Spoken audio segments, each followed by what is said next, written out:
Ladies and gentlemen, SideStrafe back with War Thunder Ground Forces. And today we're driving around in the M4A1 76mm Sherman tank. And that's a Panther over there.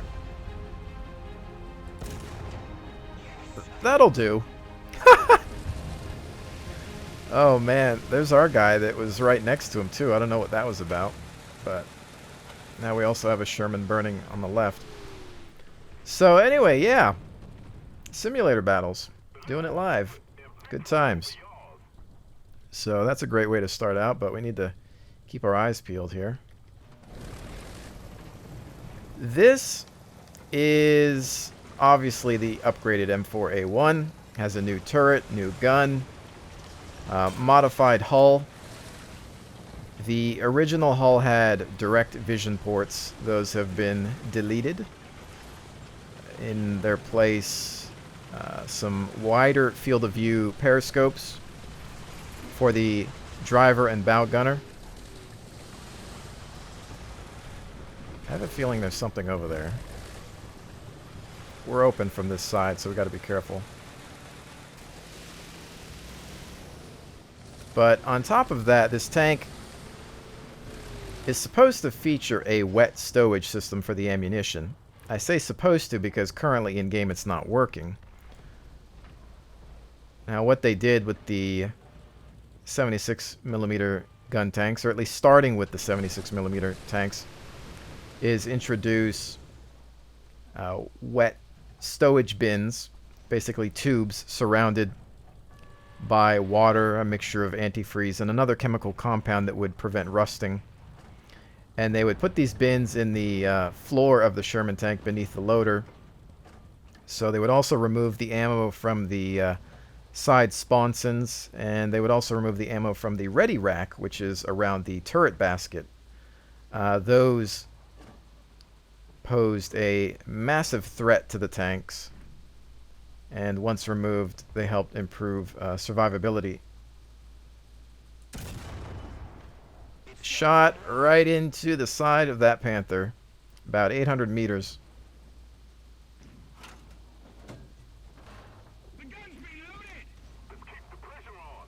I don't have another shot on him from here, though. We are holding this point, so it's more so about defense. But a lot of people think that it was due to the engines being gasoline, and that really wasn't it. It was more so that ammo was pretty much everywhere on the Sherman tank, and the armor wasn't great enough to hold high-velocity German rounds back. Oh, that guy's done. And we'll talk a little bit more about it once we get into the garage. But I've submitted a bug report to Gaijin. Hopefully they'll remedy it in time, because it is a selling point. It will increase the survivability of these tanks quite a bit, and there are a few of them that are labeled as wet stowage. There's another Panther. Oh, snap. I messed up big time there. My crosshair is set for 800 meters. Ah! Fall back. Realign. I was aiming at the wrong spot. Alright, let's try this again.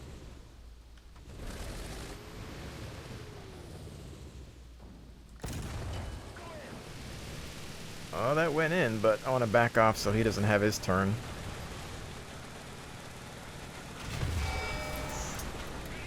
Probably went into my gun shield. I think there's somebody behind him.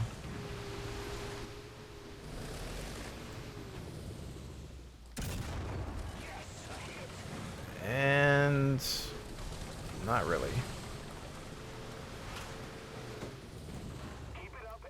Now there's a trick with that tank. That's not exactly what I wanted to do. The mantlet there has a curve on the bottom, and what they would do is try to shoot at that curve, and hopefully it would bounce into the top of the hull where the armor's weak. But I don't know if it works in this game. See, kind of the idea to hit it there, but it just doesn't seem to be happening for me.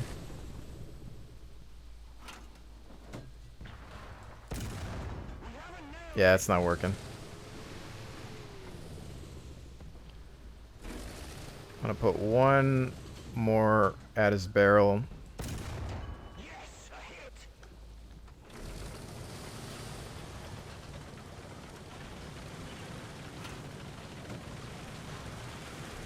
We're gonna have to get around him.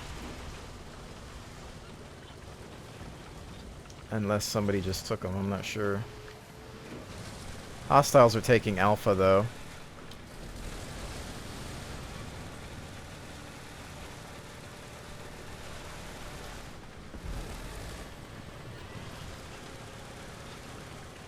But we need to think about this threat first. Is he still up? Let's find out. I think he's dead. No? I don't know. I can't tell. I wanted to see if I could track him or do some sort of damage to him. There's somebody, I think, on the other side of this bridge, too, according to the mini-map. Contact, another Panther. Oh, he spun the turret around just in time to deflect that shot. And there's another tank driving past him as well. I was going for the flat portion of the turret.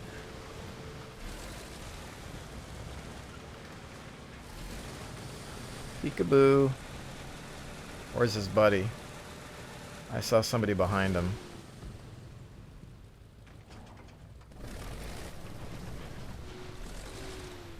Alright, there's that Russian tank moving over there. This is interesting.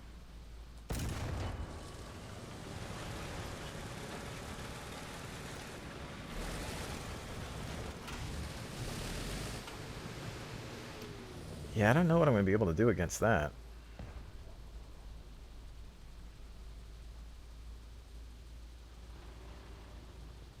Let's see, I kind of want... Is that guy alive? I think that guy's dead in front of him.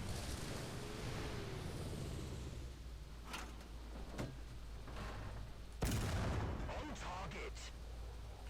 That went through.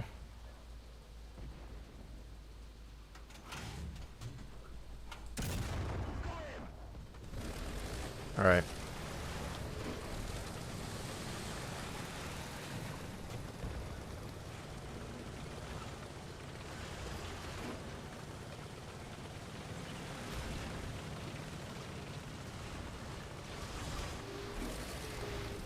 Before we move too much and attempt something crazy,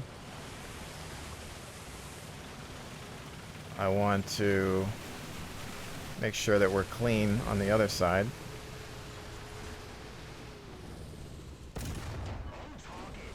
It's on fire.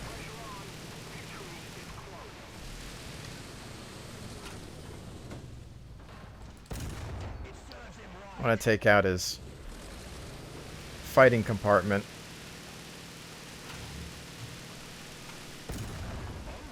Just keep him distracted. Just keep putting rounds into him. We got somebody creeping up on him.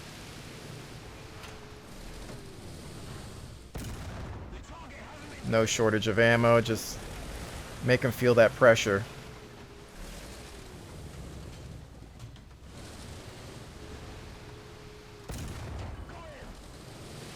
Wow, we put a lot into him. We're recapping.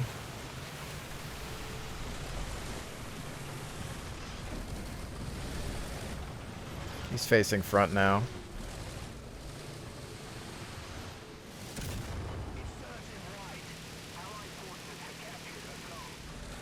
The guys in there have seen a better day, that's for sure. Bulldog might be able to get around him.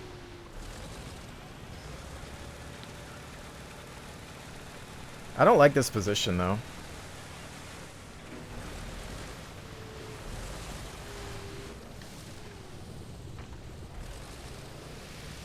Just checking for other tanks.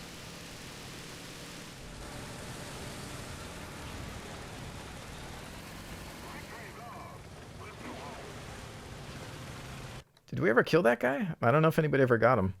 Put a lot of 76 millimeter into him. That's not actually the upgraded ammunition, by the way. I don't have it yet. I still got some things to unlock on this tank. So, you know, obviously, if you can help it, you know, still don't deal with German tanks from the front, okay? I want to make it clear that I understand that. The thing is, to go behind that tank, you're going towards their side of the battlefield, and you don't want to put yourself in a position where a fresh spawn is going to take you out. I like to survive in simulator battles. I like to pretend that this is real. I'm going to play it like it's real, and I have to take care of a crew within this tank. Nobody should die on my watch, and to me, that's what's fun about it. You might disagree with that, but that's probably why you shouldn't play sim or watch my videos. If you don't like this kind of thing, like to me, that was intense. That was like a legit battle, you know, just kind of creeping slowly but surely, staying under cover and firing and just firing and firing and firing. Cool, we got the M4A1 too. Yeah, I'm going to buy it anyway. So, yes, please. And I will put it with that crew, but I'm going to switch back to the M4A1 though, so I don't want to use this right now. Let me upgrade this first. Yes, that's what I want. And then we'll go into that next. Finish. Okay. Those are set to auto purchase. M4A1, it is not your time. Going back to M4A176.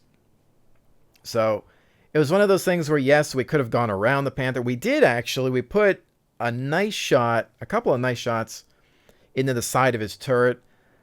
Sadly, sometimes this game feels like there's invisible hit points. Really, at that range, from the side like that, we probably should have had that guy. You could see that rounds were managing to make it through his mantlet and hit crew, but I think a few patches ago they did increase the health or the survivability against shrapnel, which is unfortunate. I think it's just due to more people complaining in the forums. Go figure. I kind of wish they would separate it from arcade, realistic, and simulator, but it seems like when they patch something, they just spread it across all three modes as if it's just like something, I don't know, that they feel is best, or I don't know if it's extra work or if they're being lazy or what the story is with that. But, you know, the crew is surviving a lot more than it used to, that's for sure. And the rounds that we put into him, I don't know. I really don't know if he should have survived as long as he did there. But anyways, I wanted to show you the ammunition thing I was talking about, and I may have gotten distracted, so I apologize for that. Just kind of turned into an intense game. So here in this tank, you can see there's just ammo everywhere. You're pretty much a ticking time bomb. And it shouldn't be like this. So in the wet stowage tanks, what they did, they took all this out. So these are the spawn sins here. Took that out. Took this out. This. And this is what they called the ready rack. This is in the turret basket. It was so that the loader could access ammunition quickly. All of this was a hazard to the tank. It wasn't about the engine. It was about simply getting hit in the side and exploding because of that, okay? So I said, screw that noise. Let's stow these things down here. So on each side of this shaft here, you would have stowage bins kind of facing towards the loader at an angle. He would then be able to pull them out of these tubes and load the gun.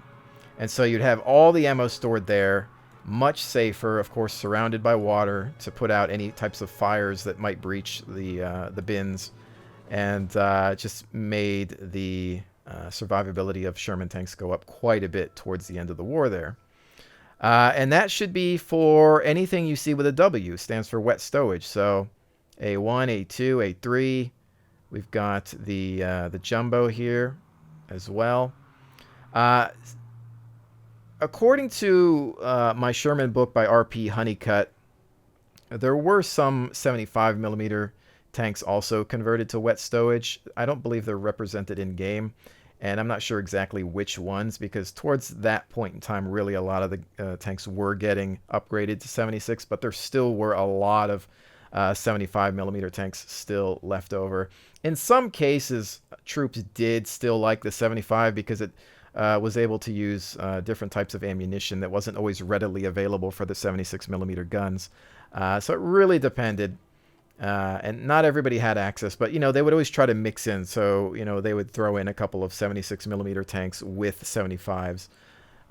So not everybody had one, but that's the case with that. So I think we are going to go ahead and do another match. All right, round 2. You know, is there a way to turn down the size of these tags? Like, do I have to see the name of the tank the way it currently is? It's just a giant mess. You see these floating name tags that are basically sentences. I'll have to look through the options to see if I can do something about that. I like the way World of Tanks has the names and icons arranged. But anyway, moving right along. Eastern Europe. Really enjoy this map. I think we're going to want to head into the city for cover. I don't really want to get stuck in a long-range engagement with German armor.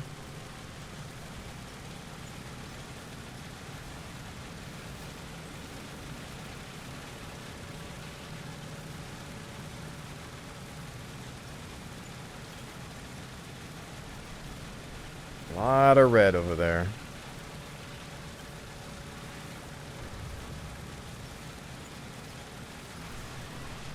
Now, I wonder if they'll try to come through that side, or maybe more from the north.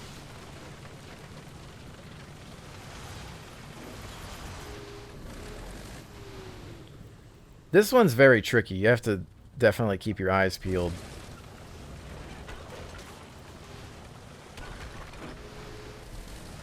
Just because you have to look through all the streets. You might have the people that are, you know, sniping out in the woods along the tree line.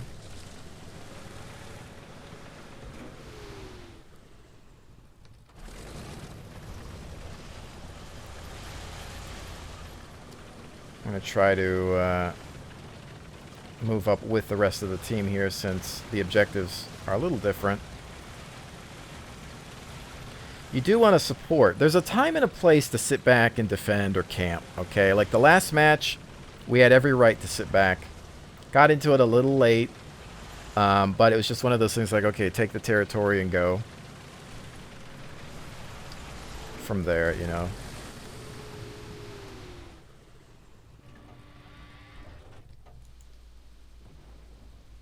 So you got to watch that. Log cover is pretty good for a tank. That's where I might want to be if I have a big gun.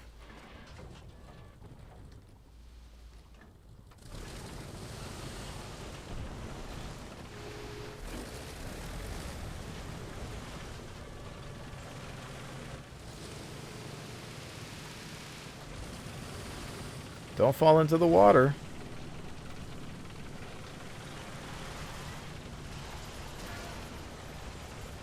I don't want to be on this riverside.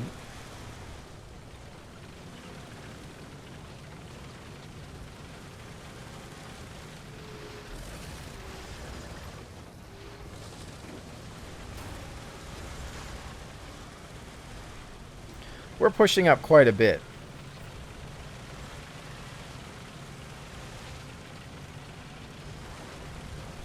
Just hope nobody goes all the way around us. But we've got some vehicles. Well, we've got 2 south and then 1 or 2 maybe north. So if anything goes around, they'll get spotted.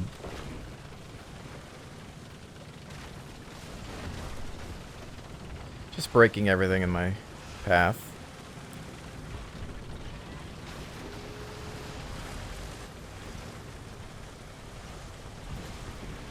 Yeah, in this situation, we gotta push up quite a bit more.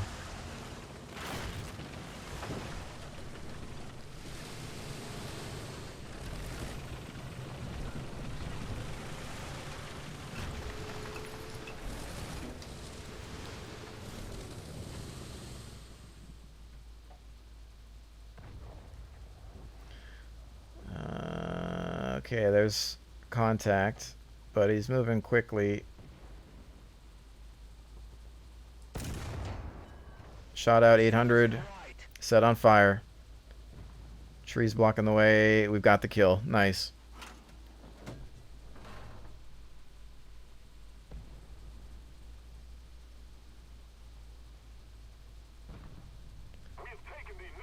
He's going to have one respawn, at least.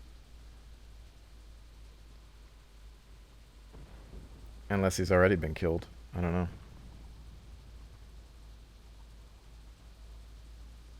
We have a nice solid line along the 5 column.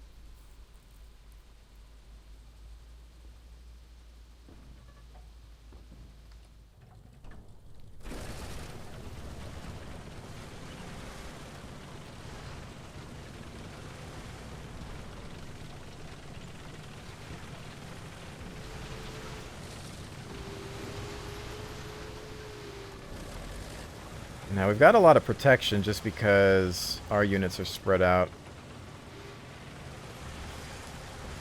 enough to almost form a blanket.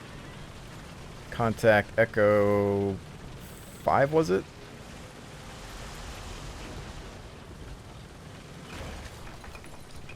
Just want to watch the wooded areas there, the tree line.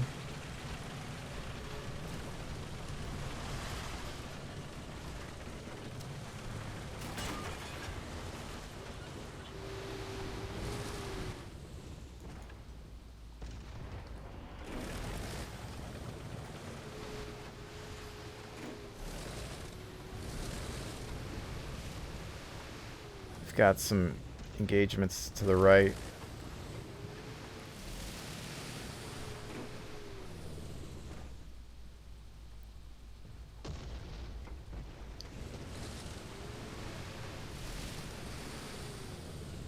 Yeah, I've got movement.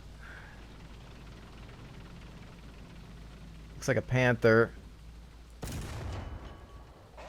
Oh, look at that. Slammed right in the side of the turret. Good angle.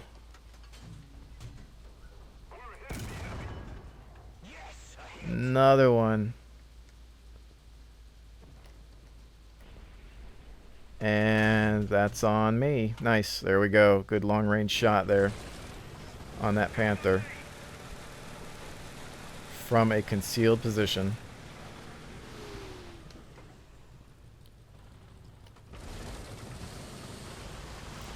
You want to slowly wear the enemy down until it's time to push in force. Now, you see, I think this match and the one we just had are perfect examples of why I love playing simulator battles or games that are a little bit more realistic. The slow, methodical gameplay, the tactical elements. You really have to think a lot more.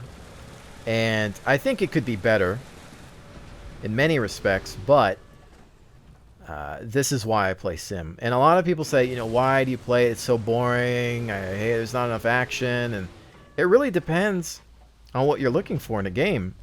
To me, pulling a trigger, hitting a target, that's only part of the battle. A lot of it to me is in movement. Some of you may never understand that, but that's why you have your other choices of modes and games. And you don't like it, don't watch it, don't play it. Recently, I believe Jingles had created a video in War Thunder about the fact that he plays arcade mode. Apparently, people give him crap for playing arcade mode. And while I don't personally enjoy the mode for anything other than leveling up vehicles, it doesn't mean that I'm against people that play that mode. To each their own. Everybody's different on the planet Earth. I don't understand that people haven't figured that out yet. And you shouldn't go to his channel and be like, hey, why don't you play this? Why do you play this? Why? It doesn't matter. He's Jingles. He's old enough to make up his own mind.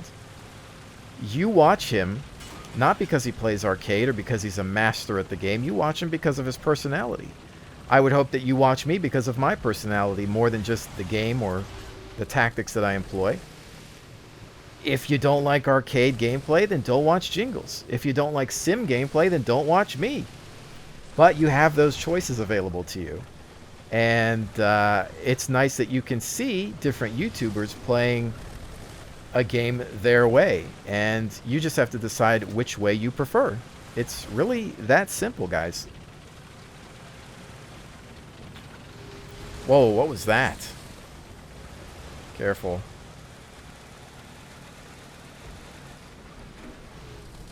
I don't know if it was a stray shot or... Well, I guess we'll find out. Meat shield on the way. In other news, Gaijin recently applied a server-side patch to resolve a few battle rating issues. Steps in the right direction. For example, the M4A1 105 Sherman was seal clubbing everything, and in some cases still is, but at least now it's up-tiered and facing stronger vehicles.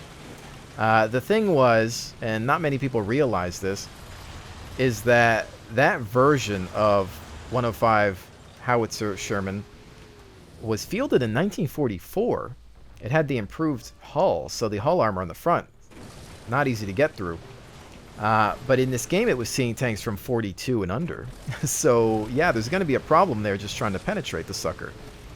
Beyond that, the 105, it was hitting gun mantlets. Exploding shrapnel would then travel downward into the soft top hull, either going into ammo compartments or immediately killing drivers and bow gunners and whatnot. So, at the end of the day, though, battle rating is flawed, and I just want to see historical battles similar to what we had in the World of Tanks. I know it wasn't popular in that game, but let's face it, nobody wants to play historical battles in World of Tanks, and it's going to be a better fit for this title. Bring her about. I kind of wish the camera position was a little bit further back, like where the Commander Cupola is. Just to give you more of a sense of being on the tank. I think right now it's just too far forward. It needs to be personalized per tank. Ideally, we'd have an internal view, either 2D or 3D, but right now I think if they push the camera back a little bit, it'd be nice.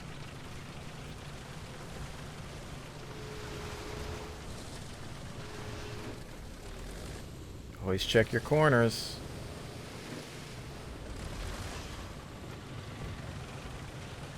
I've got contact left. I think somebody just racked them. See, now here, you gotta watch out, because that whole left side is open.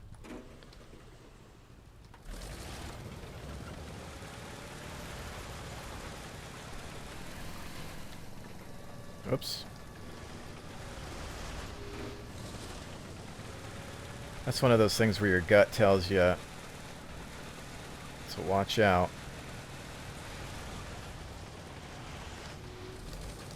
I'm gonna check this side.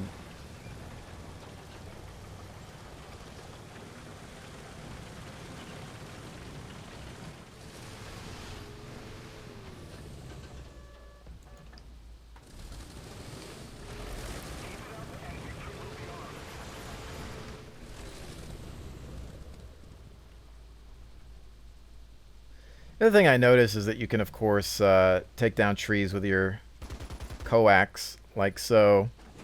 In some cases, it's a little weird because you can saw down some really big trees. It doesn't seem to make much sense. So I don't know if they're going to adjust that over time.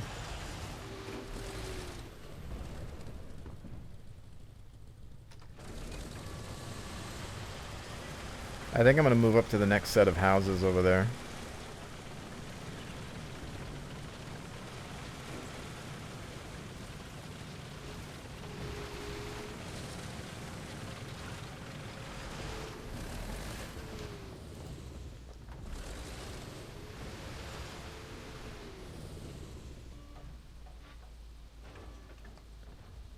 That tiger that was downed over there.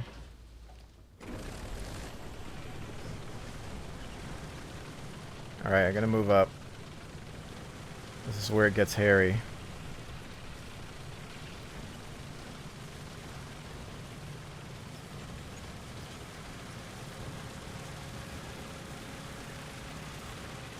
See, I really like matches like this. I know a lot of people don't understand it, but I love this kind of stuff.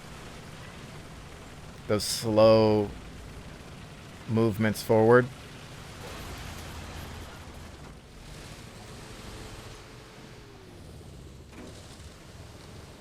Yeah, we're pushing on them.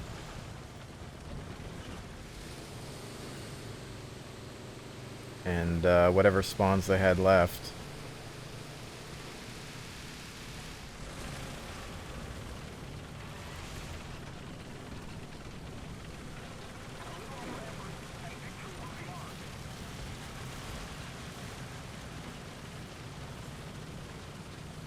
Yeah, everybody's just rolling now because they know it's almost over. You know, no matter what happens, I'm happy that I've destroyed 2 tanks. To me, it's kind of like looking at it like a realistic situation where, you know, back then, and we win.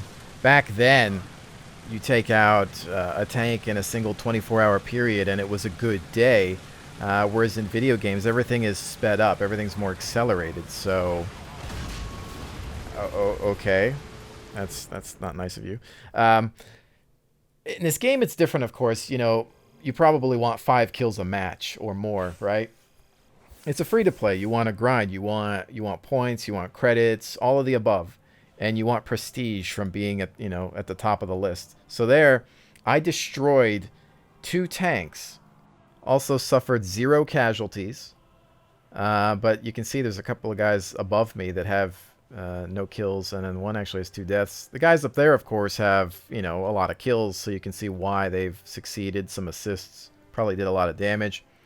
But, yeah, I don't know. I really don't know how Gaijin decides to reward points. That's why I kind of just reward myself. I say, look, oh, you didn't die, and you killed a couple things, or you damaged somebody, or you suppressed, or you performed some sort of job or role to benefit the team. That's how I look at it.